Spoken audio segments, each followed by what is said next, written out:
Salam berjumpa kembali Bapak Ibu, saudara-saudari yang terkasih. Pada kesempatan ini saya mengajak kita kembali lagi untuk mempersiapkan sedikit waktu kita mendengarkan sabda Tuhan yang kita ambil dari Penginjil Lukas bab 9 ayat 51 sampai 56. Yesus dan orang Samaria. Ketika hampir genap waktunya, Yesus diangkat ke surga. Ia mengarahkan pandangannya untuk pergi ke Yerusalem. Dan ia mengirimkan beberapa utusan mendahului dia. Mereka itu pergi lalu masuk ke suatu desa orang Samaria untuk mempersiapkan segala sesuatu baginya. Tetapi orang-orang Samaria itu tidak mau menerima dia karena perjalanannya menuju Yerusalem. Ketika dua muridnya yaitu Yakobus dan Yohanes melihat hal itu, mereka berkata, "Tuhan, apakah Engkau mau supaya kami menyuruh api turun dari langit untuk membinasakan mereka?" Akan tetapi ia berpaling dan menegur mereka, lalu mereka pergi ke desa lain. Demikianlah sabda Tuhan, terpujilah Kristus.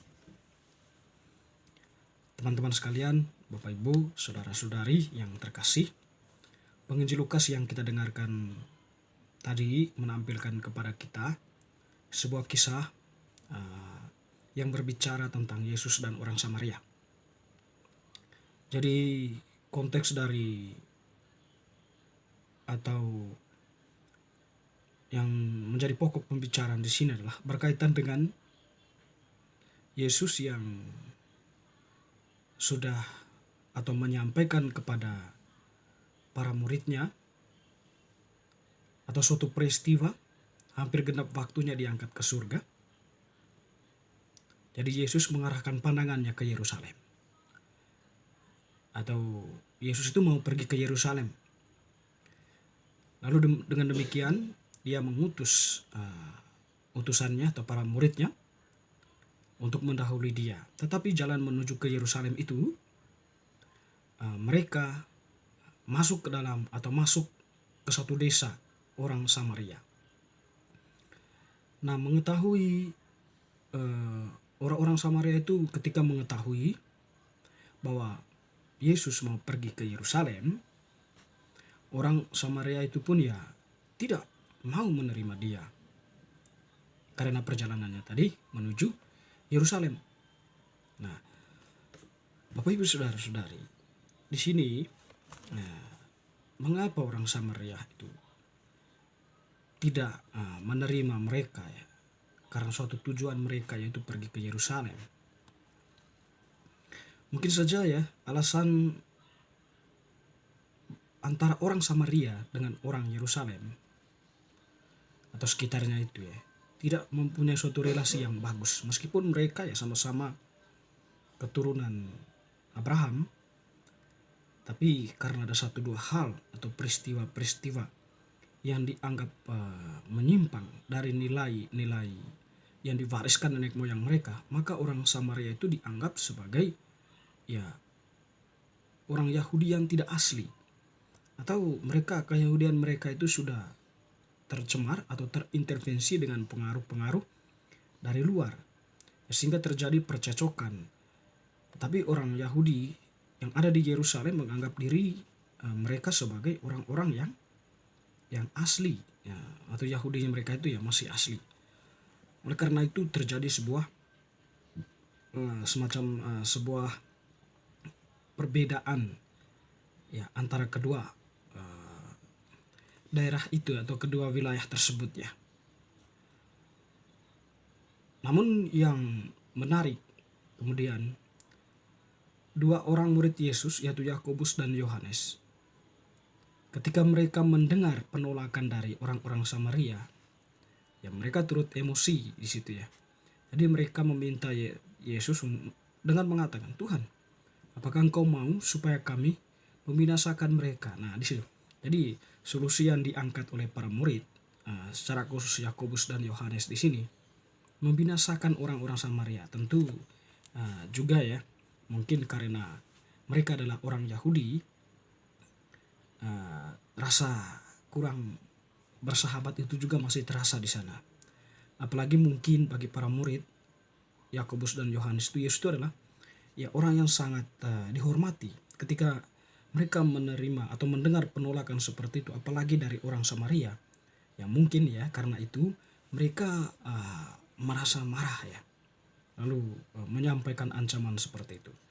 Namun yang menarik dari kemarahan kedua murid tersebut, tanggapan Yesus, Yesus berpaling dan menegur mereka. Yesus lebih mencari sebuah solusi untuk pergi ke desa yang lain.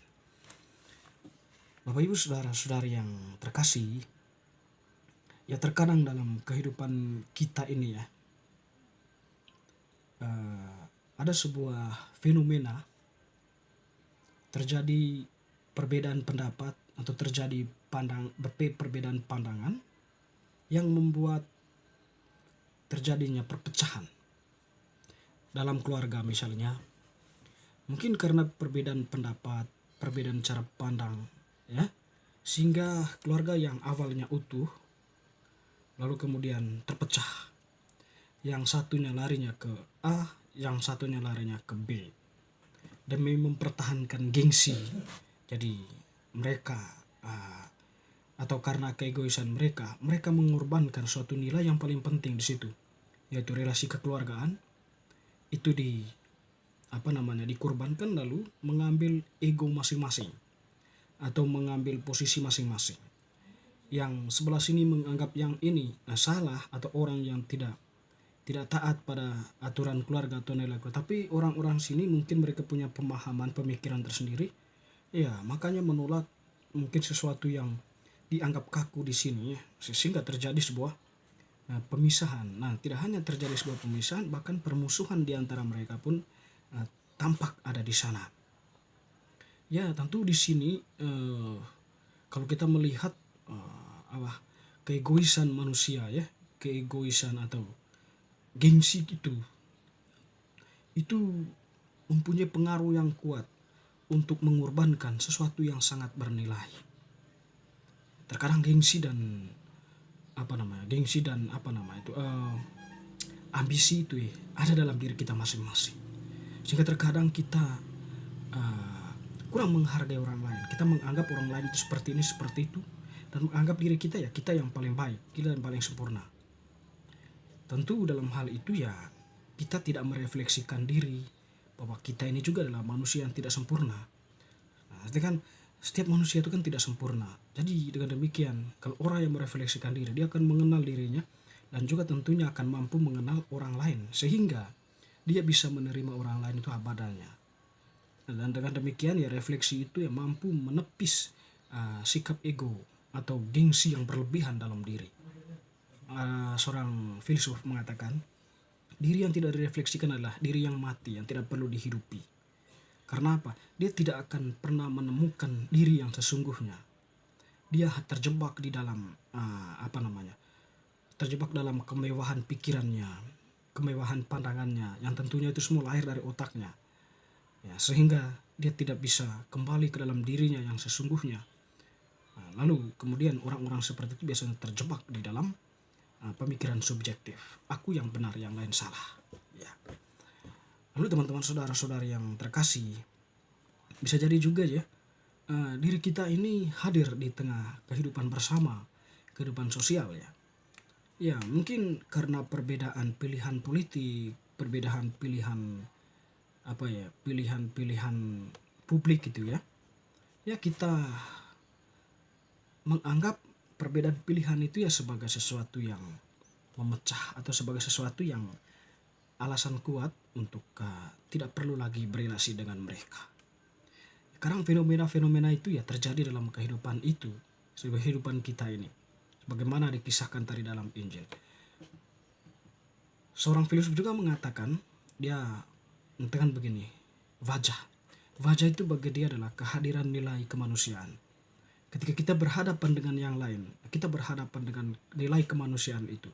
Artinya nilai yang ada pada dia ada juga pada diri saya. Ketika dia berhadapan dengan saya tunduk di hadapannya. Tunduk tidak berarti bahwa tunduk dalam arti yang ambigu dalam arti yang lebih positif, di mana untuk kita menghormati atau menghargai kehadiran yang lain sebagai sebuah kehadiran diriku juga.